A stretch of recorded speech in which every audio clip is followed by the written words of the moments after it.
Well, hello, everyone. I'm James Dobson, and you're listening to Family Talk, a listener-supported ministry. In fact, thank you so much for being part of that support for James Dobson Family Institute.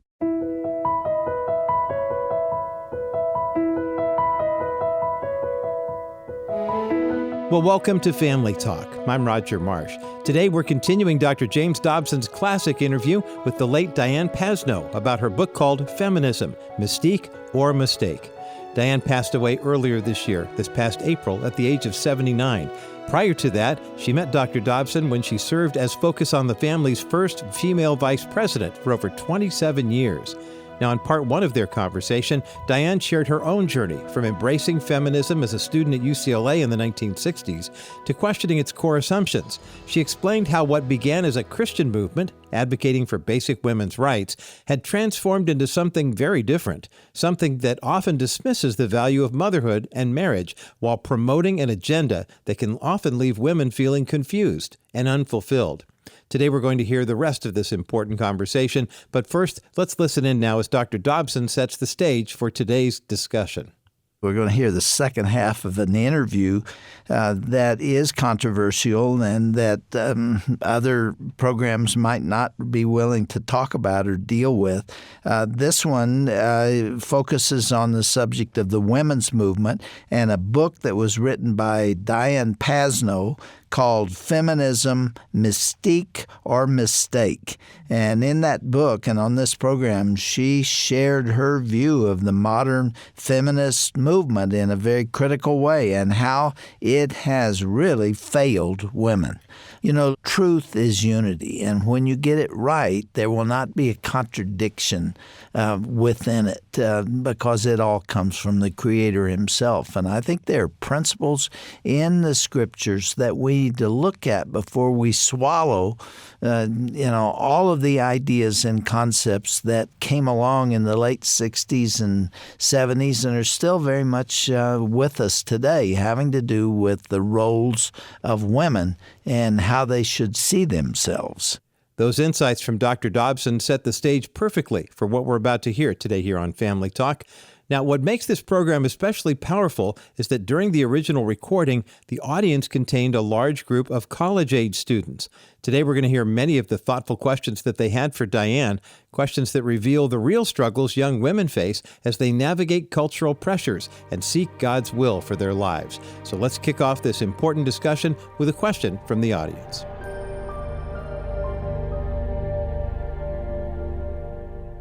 What responsibility is there for Christian scholars, women, to step into the academia and just try to have an influence that counters the feminist ideology and philosophy that's predominating our society? It's a wonderful question. I think it's very scary, first of all, because it's a David and Goliath situation, because you will be in the minority, and you need to understand that. I think my first bit of advice to you would be, so it's not so scary, is to get involved in a Christian organization on campus, Navigators, Campus Crusade, Young Life, so that you're not David and Goliath. You're several Davids against Goliath. Because if you can mobilize women who are like-minded to confront the Women's Studies Department in a university and say, you're one-sided. You're giving me one side of this issue. Your teaching is not open-minded. It doesn't consider my worldview. And my advice to you is just to get together with some of your Christian friends and go in force. You'll need comrades. Getting to the heart of her concern is that there should be hopefully, women on those university campuses that share the worldview of some of the students. I know when I first went to the University of Southern California, I was registering as a graduate student and scared half to death. There were 30,000 students around me. I didn't know what I was going to be expected to do. I didn't know what contradictions to my faith would occur. And, you always wonder if you can make it in that environment. And that very night, a a professor who was just a few years older than I am, but had gone on and gotten his PhD, was on the faculty there at USC in my field. And he recognized me and came up and said hello to me and said, "Come on up to my office. And here's a guy who believed exactly what I believed, who essentially put his arm around me and said, God's put you here and we'll work on this thing together." Boy, you talk about an oasis in the midst of a desert. That's what it was for me. And so to have these godly professors, even though they're in the minority, there to assist and give encouragement to students who are trying to make it there is a wonderful thing, isn't it? Mm-hmm. Are you thinking about being such a woman? Are you really? I was considering psychiatry actually as a career, but I think that's as a trying to avoid, just the vulnerability of being a mother. I mean, I say vulnerable because I feel like it's such a lower position, a lower place in society. And you believe that? No, I don't. Yeah. But it's hard when you're not supported. Here, I feel supported. To say that I want to be a mom and have kids, but I feel so demeaned if I'm with other people that are challenging me with all these other ideas and philosophies. So, and what's happening over and over now is that young women hear this message and they either postpone or decide not to have babies. And then at 33 and 34 and 35, they start to panic and they realize they've missed an opportunity and it's getting very late. And there are many childless women today who would love to hold a baby. And they were sold a lie, I think, in the early days. And I resent the lies that are being told to the young women that are out there, because in 20 years they will regret it. Many of them will regret it, and it'll be too late. I resent the lies that are fed to the young men as well, because we have a generation of men who don't know what it means to make a commitment, who don't know what it means to protect a family, who don't know what it means to cherish a woman and remain pure until marriage. The feminist movement has distorted so many things that were precious. And that the Lord said in Scripture were precious. Next question.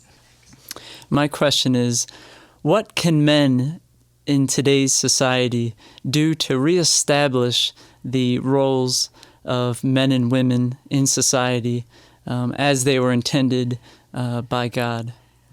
I think the best person in the world to answer that question is James Dobson. Well, God will give you the opportunities to defend the things that you believe, and you have to be ready to give an answer. You have to know what you believe. You have to have thought it out properly, and it has to be consistent with Scripture, and then grab the opportunities the Lord gives you. You're not going to change the whole world. I've been guilty of trying to do that on occasion. You can't change the whole world, but you can sure change your little corner of it and be useful to the Lord. And if no one responds, you've still done what He asked you to do. I think if you keep your eyes and ears open, you'll have an opportunity to do that. I just wish that more Christians saw that as their responsibility to defend the things they believe. Diane, they get intimidated by that same politically correct notion and keep it to themselves because they don't want to get hurt and embarrassed and ostracized. Who's next? Okay. What is your advice to young women like myself who I'm not ready to be a mom and, a wife, and I have aspirations and I do have longings and hopes and desires to do things. And, is there a balance for that future, or your advice to me now as all of us, just as singles and who are built with passions to serve the Lord and to do different things?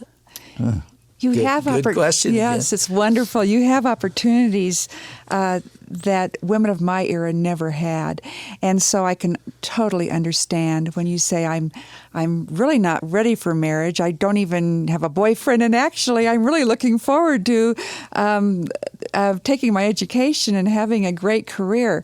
My caution to you would be this. Career isn't everything, and always use discernment in your professional life? Are you doing what you're doing because you're getting plaudits from your parents, from people you went to college with? Are you climbing up the corporate ladder because it's what you've been told is important? Just remember to submit yourself daily to the Lord, and He will guide you to where He wants you to be, because serving Him is all that really matters, really, when you get right down to it. Diane, until that relationship comes along, the person that you love, the person you want to marry and have children with, and maybe be a full-time homemaker or not, until that occurs, you would support her desire to press toward a career that uses these talents and skills that she's learned in school, and let the Lord lead, wouldn't you? Let the Lord lead. He says He will be a lamp unto your path. What that means to me is that He never reveals the horizon to us. There's not a big headlight on your hat like a miner would have that shows far out into the future. He shows you one step at a time. That's all you see. He's a lamp unto your path. And you walk in the light that you have. Right now, there's no man in her life, and she has this desire inside to use her life productively. You would, I'm sure, suggest that she press ahead. You have gifts that are unique to you, and if you give them to the Lord, He's going to make you shine like the noonday sun in whatever you choose to do. I would never, ever have anticipated being where I am today at your age. At your age, I was going to marry my husband, have adorable babies, and maybe teach when they were raised. I never anticipated a career. But the Lord does surprising things when you submit to Him. He orchestrates your days, but it's an act of submission. And you have to get yourself out of the way and let Him work. Yeah. Next question. I would have to admit, even when the ladies are introducing themselves to our class, we always say what our career goals are. And it's almost intimidating to say, well, when I grow up, I want to be a wife and a mom. And so it's almost like we've killed our hearts if we do have that desire and we're scared to say that. But you had mentioned that, it has infiltrated the church. So my question is, how can the church bring back the heart to women, or what's the church's role in this? That's a difficult question because of a dynamic in the church. There's this incredible tension between moms who stay at home and raise their children and moms who work and pursue a career. So when you ask what the church's role is, that's a difficult question, because you do have that subtle battle going on within the church, and you're not going to get a consistent response. A lot of passion on both sides. Exactly. And that's a hard question. Do you have anything you can add, Dr. Dobson? Well, you're right, Diane. It is controversial, and if we bring homemakers in here to the studio and we talk about what their lives are like and we try to support them, we'll get an avalanche of mail from angry women who are angry at the women who are staying home and pointing a finger at them. On the other hand, if we bring the working women into the studio, and we've done that, then we get beat up from the other side. It is amazing what tension there is throughout society, and the church is really a product of the culture at large. And what that means for women this age right here is they're going to hear about everything in the church. And you have to decide what God's saying to you. You're going to hear about everything, and what Dr. Dobson said is precisely true. You have to hear what God is saying to you. Because to say that all women in a congregation should stay home with children negates the ability of the Lord to orchestrate the lives of His people. There might be women in that congregation whom He wants in the workplace for very viable reasons to further His kingdom on earth. And so you cannot put people in boxes. And we've got to be respectful to each other. Exactly. Whatever the decision is made. Mm-hmm. don't we? I mean, we've got it fixed so that everybody loses. The working woman feels guilty because she's not home taking care of her kids. And the woman who's home taking care of kids feels like she's wasting her life. Everybody loses. Everybody. And God didn't intend that. Next question. I understand that your book addresses post-abortion stress and how you think that is going to affect the abortion issue. I think that is the deepest, darkest secret of the feminist movement, that women are suffering after having an abortion. They keep it a secret. I think Christians keep it a secret too. But they write to us, don't they, Diane? They write to us.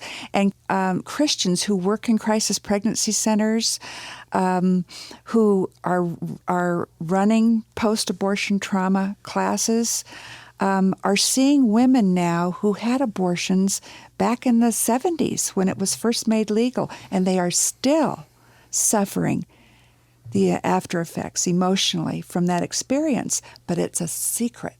No one wants to talk about it, because to talk about it means that feminists were wrong about it. And their love affair with abortion is so important to them, they'll protect it at all costs, including that lie. They will lie to women to protect it. And you know, Diane, I really believe that many pastors won't talk about abortion, not because they're afraid to deal with the legal and moral implications of it, but because they know there are women throughout their congregations who have had abortions, who have been hurt by them, and they don't want to hurt them more, and so they don't raise the issue. But it's better to turn a little light on. You know, sunshine is a marvelous healer, and it's better to take that to the Lord and cleanse it and let Him have it. And I think it's a mistake not to tell people that.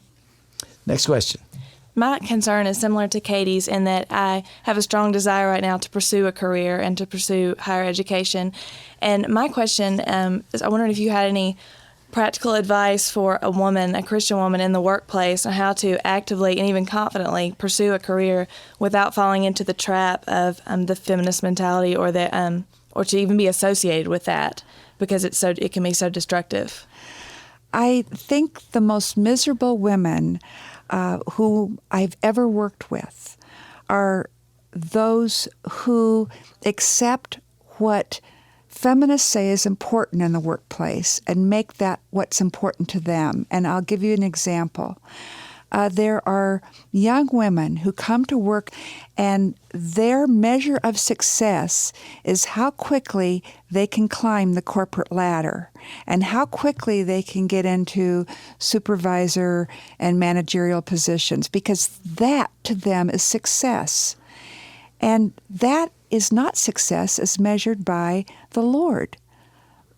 The Lord might have you in a position, for example, as a writer or an artist or some other thing that is exactly perfect for your skill set, exactly where He wants you to be. And if you were to change positions and follow that dictate that you need to be climbing and you always need to be doing something different and aggressively pursuing the next step, you might be negating His plan for your life altogether. So just remember, it's not important what you've been told is important, that to succeed, get more money, climb up the ladder, have a title. That is not important. And Diane, you of all people say that with the understanding that you began at probably the lowest position here, or one of them, and did climb the corporate ladder and did rise in salary and did rise in supervisorial responsibility and did get a title, but I have the feeling that that never was primary to you. I've never sensed that you were hammering for that. Never mattered to me. Every time a job change was brought to my attention, I fought it, as a matter of fact. I didn't want to change because it was not a comfort zone. I want to say something to the women who are here that I think is really important to understand. The longer you live, the faster life goes. And looking back on it, you realize how very, very brief a particular period of your life was. When you're your age and you're looking forward, it looks like 10, 15, 20 years is a long, long time. It is the blink of an eye. and you can devote yourselves to children, to raising those kids and giving them the best that you have. It's a short window of your life, and you've still got, by normal actuarials, how long you're expected to live, you've got a longer period of time to use the skills that you have and to develop those professional responsibilities. There's a lot left. You don't have to choose between children and a career, but you usually have to take the children first, because the window closes on that one very, very quickly. You understand what I'm saying? Mm-hmm. And maybe that's what you're trying to say in this book, Diane. Well, there are many older feminists who are now looking back at their lives and questioning what they indoctrinated this generation with. And they're questioning it, and they're going, maybe I didn't have all the answers. And unfortunately, so many of them will never look to Christianity for the answers. And their children are even more confused, mm-hmm. because they've gotten mixed messages. Mm-hmm. And the passion with which the early feminists started is now kind of diminished with time in the present generation. Maybe that's why you call your book Feminism, Mystique or Mistake. The great title. The subtitle says, Rediscovering God's Liberating Plan for Women. I know it was difficult for you to do this. It was difficult, but I don't think people realize how well-read you are on the issue of feminism. They think that feminists, women, know women's issues, but Dr. Dobson has accumulated maybe more files than I have on the subject. Uh-huh. You can talk about it just as well. Well, I wrote my third book on that subject, yeah. What wives wish their husbands knew about women, which was really coming right out of the feminist movement. It was 1974 when I wrote it, and we were right in the thick of that philosophy, and I saw that it was flawed then, and that's what I was writing about way back then. You've come along and updated it. And thanks, Diane, for being with us. Thank you, ladies and man, for being with us today and for participating in the broadcast. And we'll get together again. God's blessings to you, Diane. Oh, thank you for having me.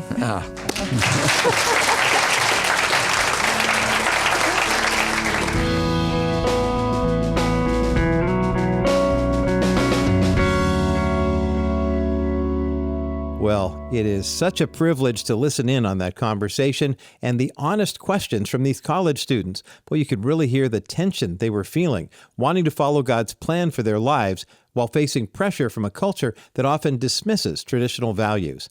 You've been listening to a special edition of Dr. James Dobson's Family Talk and the conclusion of Dr. Dobson's memorable conversation with the late Diane Passno about her book called Feminism, Mystique or Mistake. Now, if you missed any portion of today's broadcast or you want to go back and listen to part 1, go to drjamesdobson.org/family talk. You know, the questions we heard from the college students in the audience get to the heart of the real-world struggles this generation is facing. They're longing for truth and craving clarity about their identity and purpose. And that is precisely why the work of the Dr. James Dobson Family Institute remains so essential. Right now, your generosity will go twice as far thanks to the historic Dr. James Dobson Memorial Matching Grant. Every dollar you donate will be matched through December 31st, 2025, up to $6 million. Now, this remarkable gift is an incredible memorial and a statement of confidence for the only organization entrusted by Dr. Dobson to carry out his legacy and expand his work to new generations and geographies. Together, we can honor Dr. Dobson's vision and ensure that future generations have access to biblical wisdom when they need it most. To make a secure donation online, go to drjamesdobson.org. That's drjamesdobson.org. If you prefer, you can call a member of our constituent care team at 877-732-6825. That's 877-732-6825. Or if you prefer, you can send your tax-deductible donation through the U.S. Postal Service. Our ministry mailing address is Dr. James Dobson's Family Talk. P.O. Box 39,000, Colorado Springs, Colorado, the zip code 80949.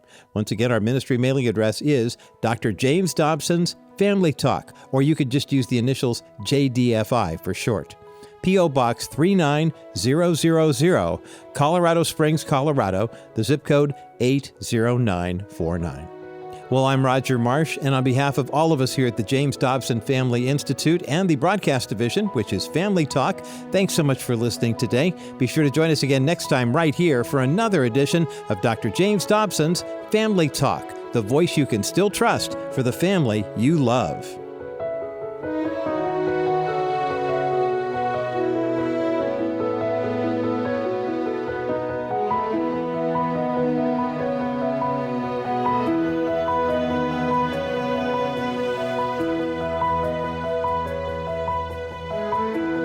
This has been a presentation of the Dr. James Dobson Family Institute.